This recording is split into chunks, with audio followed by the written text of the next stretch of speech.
I was considered gifted back in middle school. It was actually pretty good for me at the time. Not only did I make friends with people who, were like-minded, I also was able to explore interests such as Lego Roblox I didn't know I had before.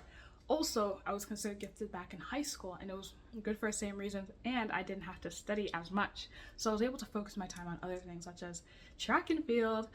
But now I'm 21, right? And I'm realizing now that the older I get, it's hard to let go of that whole gifted mentality, and it's actually kind of detrimental for me. I've essentially equated my self-worth with how easily I'm able to get a task, and if I'm not able to get a task quickly, I drop it. This is no way I want to continue to live my life. I found myself wanting to try so many different things, but if it were difficult, I would drop it. I told myself, if I can't figure it out now, there's no point in trying at all. This mentality even started to affect me in things I was already good at, such as academics. Once I got to Penn, the workload increased, the difficulty increased, everything increased. And because of that, I procrastinated, not because I didn't want to do it, but because I was scared to do it. I was like, if I were to fail this task, what does that say about me? Am I a failure? So I ended up procrastinating, and it even made the situation worse for me academically at Penn. I had a hard time now going outside because I couldn't pick the perfect outfit. I was suffering from analysis paralysis because what if I chose an outfit and it wasn't good enough, and then I end up seeing everyone I know that day? And then that's how I avoided going on Locust Walk.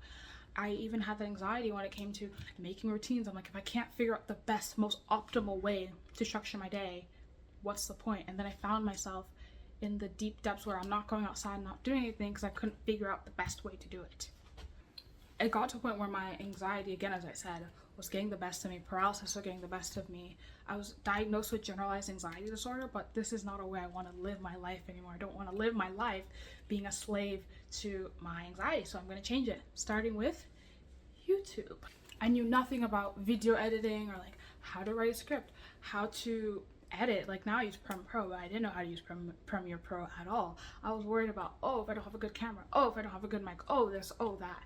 And I caught myself in this thinking, in this thought process, like this is exactly the type of mentality that's keeping me from doing all these other things in your life. So I'm like, it's time to stop now.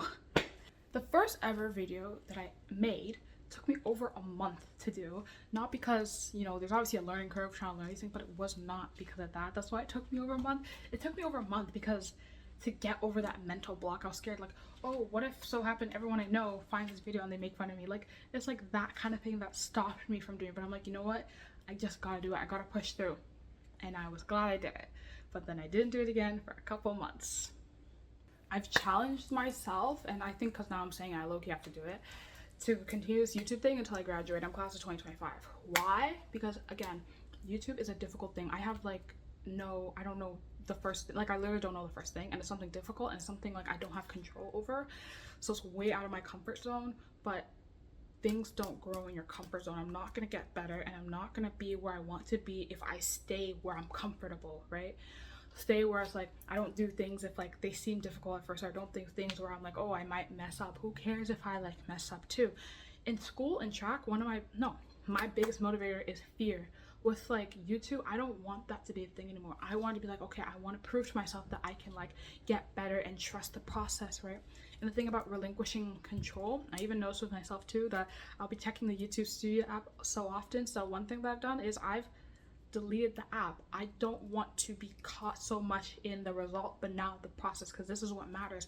At the end of the day, it doesn't matter how this one YouTube ends off for me. If I can tell myself that I consistently showed up and I did what I said I was gonna do, I'm happy. So that's my thing. I'm going to use YouTube, and I'm saying it now, to get over my anxiety of doing things that I'm not initially good at. So